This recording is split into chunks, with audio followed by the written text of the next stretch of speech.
Stalin was a ruthless, vicious communist dictator who slaughtered tens of millions of people, including his own people.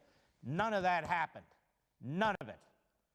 Our Constitution protects us from this, from the Soviet Constitution, from Joseph Stalin.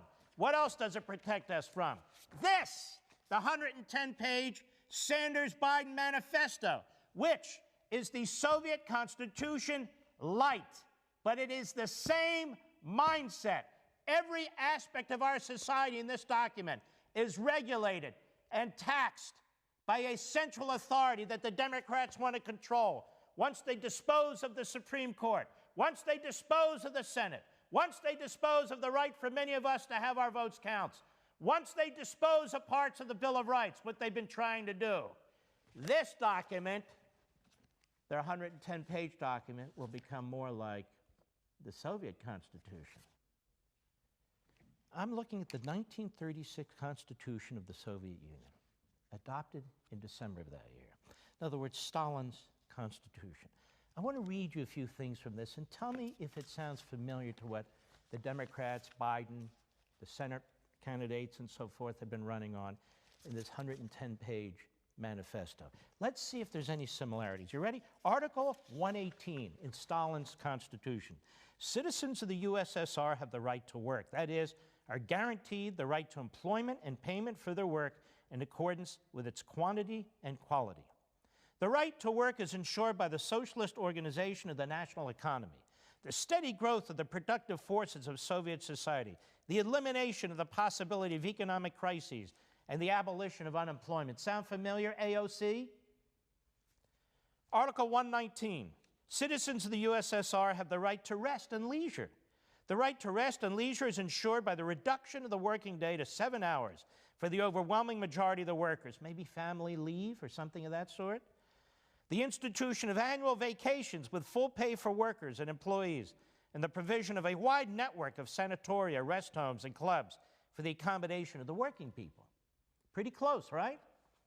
Article 120, citizens of the USSR have the right to maintenance in old age and also in case of sickness or loss of capacity to work. The right is ensured by the extensive development of social insurance of workers and employees at state expense, free medical service for the working people, and the provision of a wide network of health resorts for the use of the working people. Sounds very much like our own Communist Manifesto here. Article 121, citizens of the USSR have the right to education.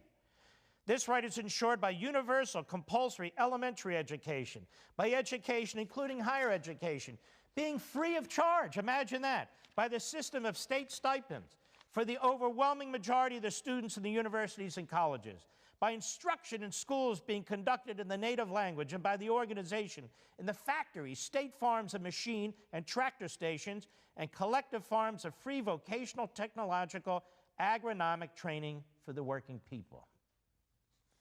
Article 122. I mean, they didn't have to put this document out. They should have just grabbed the Stalin Soviet 1936 Constitution and cut and paste it. They almost did.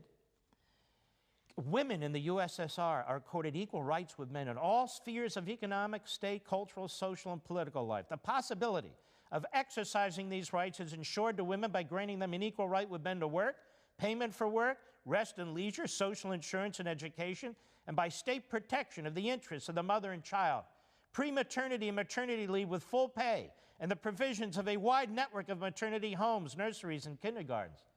Wow, Bernie Sanders. Article 123, equality of rights of citizens of the USSR, irrespective of their nationality or race, in all spheres of economic, state, cultural, social, political life, is an indefeasible law. Any direct or indirect restriction of the rights of, or conversely, any establishment of direct or indirect privileges for citizens on account of their race or nationality, as well as any advocacy of racial or national exclusiveness or hatred and contempt, is punishable by law. This is the old Soviet Union, a genocidal machine. Doesn't it sound lovely?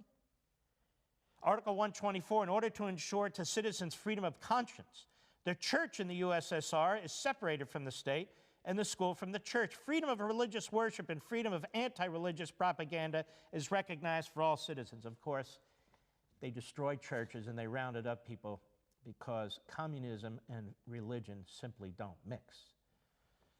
Article 125, in conformity with the interests of working people and in order to strengthen the socialist system, the citizens of the USSR are guaranteed by law freedom of speech, freedom of the press, freedom of assembly, including holding mass meetings, freedom of street processions and demonstrations. The civil rights are ensured by placing at the disposal of working people in their organization printing presses, stocks of paper, public buildings, the streets, communication facilities, other material requisites for the exercise of these rights. Wow. Article 126, in conformity with the interests of the working people in order to develop organizational initiative and political activity of the masses of the people. Citizens of the USSR ensured the right to unite in public organizations, trade unions, cooperative associations, youth associations, and so forth and so on. Article 127, citizens of the USSR are guaranteed inviolability of the person. No person may be placed under arrest except by decision of a court or with the sanction of a procurator. And 128, the inviolability of the homes of citizens and privacy of correspondence are protected by law. Nothing in that Constitution was complied with. The opposite was the case. Stalin was a ruthless, vicious, communist dictator who slaughtered tens of millions of people, including his own people. None of that happened. None of it. Our Constitution protects us from this, from the Soviet Constitution, from Joseph Stalin. What else does it protect us from? This, the 110-page Sanders-Biden Manifesto, which is the Soviet Constitution light, but it is the same mindset. Every aspect of our society in this document is regulated and taxed by a central authority that the Democrats want to control.